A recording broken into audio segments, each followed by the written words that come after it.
पाप मोचनी एकादशी व्रत कथा। पाप मोचनी एकादशी का महत्व।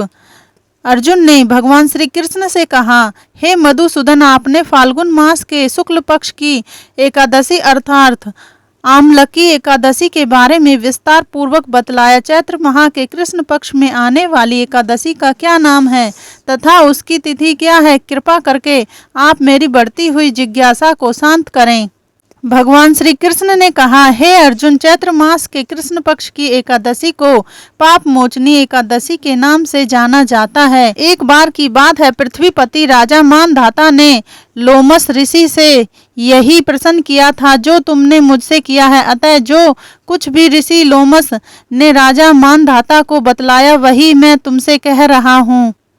राजा मानधाता ने धर्म के गुहारतम रहस्यों के ज्ञाता महर्षि लोमस से पूछा, हे ऋषि श्रेष्ठ, मनुष्य के पापों का मोचन किस प्रकार संभव है? कृपा करके कोई ऐसा सरल उपाय बताएं जिससे सभी को सहज ही पापों से छुटकारा मिल जाए। पाप मोचनी एकादशी व्रत कथा। महर्षि लोमस ने कहा, हे नृपति, चैत्र मास के कृष्ण पक्ष की एकादशी का नाम पाप मोचनी एकादशी है। उसके व्रत के प्रभाव से मनुष्य के अनेक पाप नष्ट हो जाते हैं। मैं तुम्हें इस व्रत की कथा सुनाता हूँ, ध्यान पूर्वक श्रवण करो। प्राचीन समय में चैत्र रथ नामक एक वन था। उसमें अप्सराएं किन्नरों के साथ विहार किया करती थीं।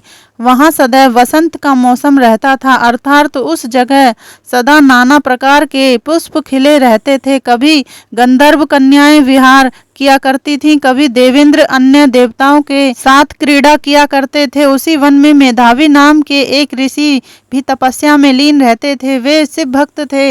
एक दिन मंजू गोसा नामक एक अप्सरा ने उनको मोहित कर उनकी निकटता का लाभ उठाने की चेष्टा की, इसलिए वह कुछ पर बैठ वीणा बजाकर मधुर स्वर में गाने लगी। उसी समय से भक्त महर्षि मेधावी को कामदेव भी जीतने का प्रयास करने लगे। कामदेव ने उस सुंदर अप्सरा के भ्रू को धनुष बनाया, कटाक्ष को उसकी प्रत्यंचा बनाई और उसके नेत्रों को मंजू गोसा अप्सरा का सेनापति बनाया। इस तरह कामदेव अपने शत्रु भक्त को जीतने को तैयार हुआ।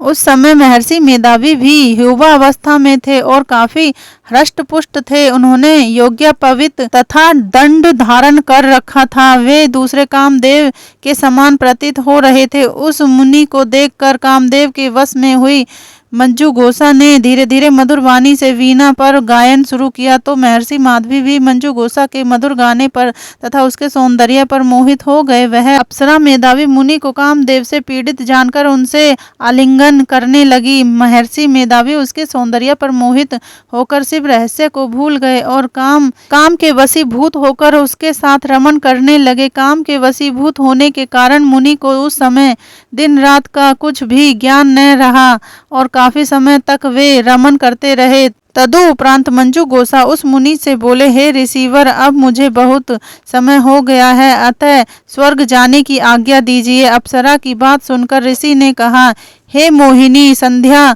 को तो आई हो, प्रातःकाल होने पर चली जाना। ऋषि के ऐसे वचनों को सुनकर अप्सरा उनके साथ रमन करने लगी। इसी प्रकार दोनों ने साथ साथ बहुत समय बिताया। मंजू गोसा ने एक दिन ऋषि से कहा, हे विप्रिय, अब आप मुझे स्वर्ग जाने की आज्ञा दीजिए। मुनि ने इस बात पर भी वही कहा, हे रूपसी, अभी ज्यादा समय व्यतीत नहीं हुआ है, कुछ समय और ठहरो।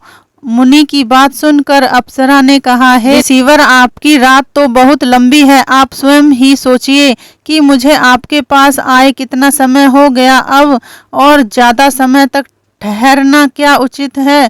अप्सरा की बात सुन मुनि को समय का बोध हुआ और वह गंभीरता पूर्वक विचार करने लगे। जब उन्हें समय का ज्ञान हुआ कि उन्हें रमन करते 57 वर्ष व्यतीत हो चुके हैं, तो उस अप्सरा को वह काल का रूप समझने लगे। इतना ज्यादा समय भोग विलास में व्यर्थ चला जाने पर उन्हें बड़ा क्रोध आया। अब वह भयंकर क्रोध में जलते हुए उस तप नाश करने वाली अप्सरा की तरफ भ्रकुटी तान कर देखने लगे। क्रोध से उनके अधर कांपने लगे और इंद्रियां बेकाबू होने लगी। क्रोध से थरथराते स्वर में मुनि ने उस अप्सरा से कहा, मेरे पाप को नष्ट करने वाली दुष्टा, तू महापापिन और बहुत ही दुराचारणी है, तुझ पर धिक्कार है। अब तू मेरे श्राप से पिचासनी बन जा। मुनि के क्रोध युक्त श्राप से वह अप्सरा पिचासनी बन गई। यह देख वह व्यथित होकर बोली, हे ऋषिवर, अब मुझ पर क्रोध त्याग कर प्रसन्न होइए और कृपा करके बताइए कि इस शाप का निवारण किस प्रकार होगा। विद्वानों ने कहा है, साधुओं की संगत अच्छा फल देने वाली होती है और आपके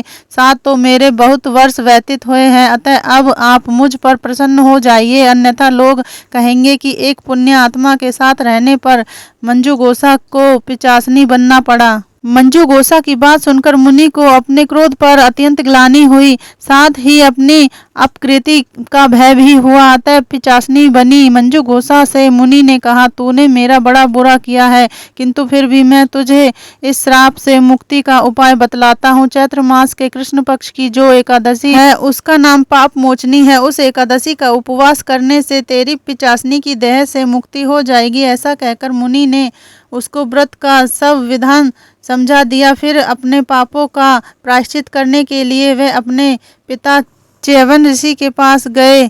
च्यवन ऋषि ने अपने पुत्र मेधावी को देखकर कहा, हे पुत्र, ऐसा क्या किया है तूने कि तेरे सभी तप नष्ट हो गए हैं, जिससे तुम्हारा समस्त तेज मलिन हो गया है। मेधावी मुनि ने लज्जा से अपना सिर झुकाकर कहा, पिताश्री, मैंने एक अप्सरा से रमन करके बहुत बड़ा पाप किया है। इसी पाप के कारण संभवत मेरा सारा तेज और मेरे तप नष्ट हो गए हैं। कृपा करके आप इस पाप से छूटने का उपाय बतलाइए। ऋषि ने कहा, हे पुत्र, तुम चैत्र मास के कृष्ण पक्ष की पाप मोचनी एकादशी का विधि तथा भक्ति पूर्वक उपवास करो, इससे तुम्हारे सभी पाप नष्ट हो जाएंगे।